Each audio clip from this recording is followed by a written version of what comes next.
स्वागत है आपका। तो ये 5000 प्रश्नों के सीरीज का 72वां भाग है। इसके पिछले वीडियो में अब तक 1517 अति महत्वपूर्ण और परीक्षा उपयोगी प्रश्नों पर हम प्रैक्टिस कर चुके हैं। इस वीडियो में 15 से 18 से हम महत्वपूर्ण प्रश्नों पर अभ्यास करेंगे। और पिछला वीडियो जो आपने मिस किया है, आप प्लेलिस्ट में जा कर के उनको देख सकते हैं। ये वही प्रश्न है जो अक्सर पेपर में पूछे जाते हैं। काफ़ी एनालिसिस करने के बाद में इन प्रश्नों को तैयार किया गया है, जो आपके पेपर के लिए बहुत ही महत्वपूर्ण होगा।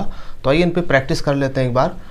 1518 प्रश्न नंबर है, क्रोमोसोम किसके अणुओं का बना है। ये एक प्रश्न पूछा हुआ प्रश्न है और बार बार रिपीटेड जो क्वेश्चंस हैं, हमने उन्हीं प्रश्नों को इसमें जगह दिया है।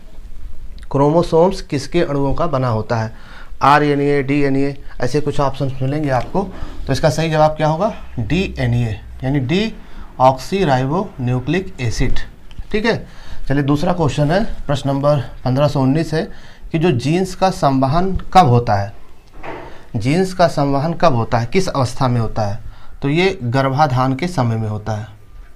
कब होता है, गर्भाधान के समय में। ठीक है, अगला प्रश्न ये है कि केंद्र बिंदु की खोज किसने किया था। जी, केंद्र बिंदु की खोज किसने किया था। तो रॉबर्ट ब्राउन। किसने किया था, रॉबर्ट ब्राउन।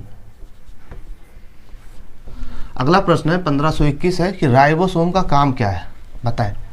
राइबोसोम का काम है प्रोटीन का संचरण करना। प्रोटीन का संचरण करना।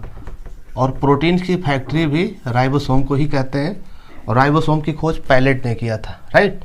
कोशिका का एक भाग है राइबोसोम। ठीक, चलिए प्रश्न नंबर 1522 है कि रक्त कोशिकाएं कितने प्रकार की होती है। 2, 3, 4, 5, जो भी आपके दिमाग में आए, 3। ठीक है ना। चलिए अगला प्रश्न है कि हैवी एक्सरसाइज में रक्त प्रवाह बढ़ता है, किस तरफ बढ़ता है। ठीक है ना। तो इसका सही जवाब होगा स्केलेटल मसल्स की ओर। ठीक है ना, स्केलेटल मसल्स की ओर। ठीक, चलिए 1524 है कि ग्रे मैटर, वाइट मैटर और न्यूरोजिला। ग्रे मैटर, वाइट मैटर और न्यूरोजिला ये किसके निर्माणक हैं। ठीक है, तो ये निर्माणक है स्नायु तंत्र के। स्नायु तंत्र।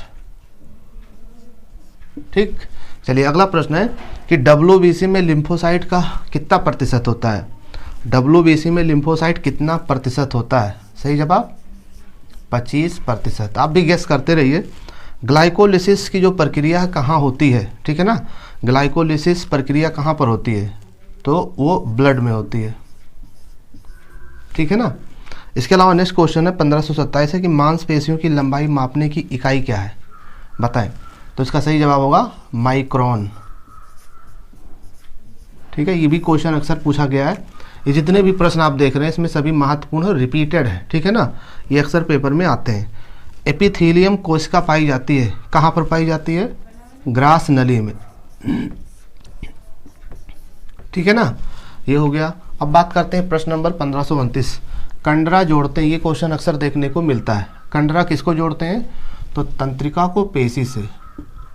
कोशिश करिए कि हमारे उत्तर आने से पहले आपका भी उत्तर आ जाए। तंत्रिका को पेशी से। पेपर में गलतियां ज्ञान की कमी से कम, अभ्यास की कमी से ज़्यादा होती है। तो इसलिए अभ्यास बहुत ज़रूरी है। प्रैक्टिस करते रहिए, देखते रहिए, पढ़ते रहिए। एक चीज़ को कई बार पढ़िए तो गलती कम होगी। ठीक है ना। प्रश्न नंबर 1530 है कि मानव की अस्त और उपास्त बनी होती है, किस नाल की बनी होती है। तो इसका सही जवाब होगा, उत्तर ये आपको देखने को मिलेगा, हैवर्सियन नाल, राइट।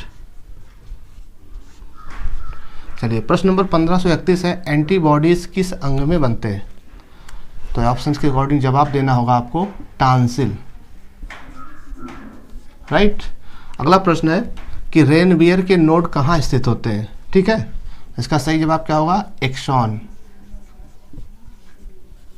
ठीक, अगला प्रश्न है कि पेशीय संकुचन में ऊर्जा का स्रोत क्या है। ATP, ADP, GDP।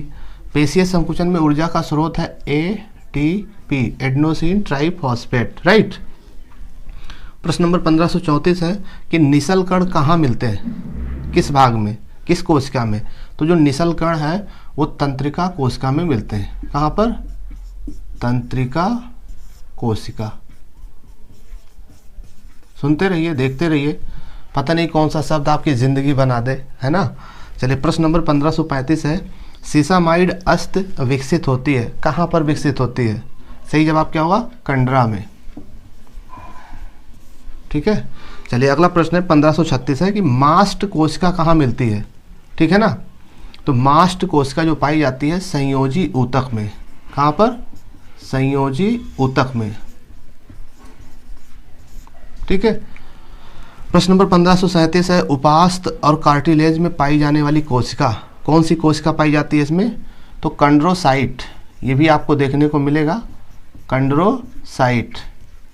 Most repeated question है ये, इन सबको जरूर ध्यान रखिएगा। कंड्रोसाइट, राइट। 1538 क्वेश्चन है कि चेचक यानी स्मॉल पॉक्स के लिए टीके की खोज किसने किया था? तो बहुत फेमस नाम है, नाम जानते होंगे, एडवर्ड जेनर, राइट। प्रश्न नंबर 1539 है, उपास्थ के बाहरी खोल को क्या कहते हैं? उपास्थ के बाहरी खोल को क्या कहते हैं? पेरिकॉन्ड्रियम। क्या बोलेंगे इसको? पेरिकॉन्ड्रियम।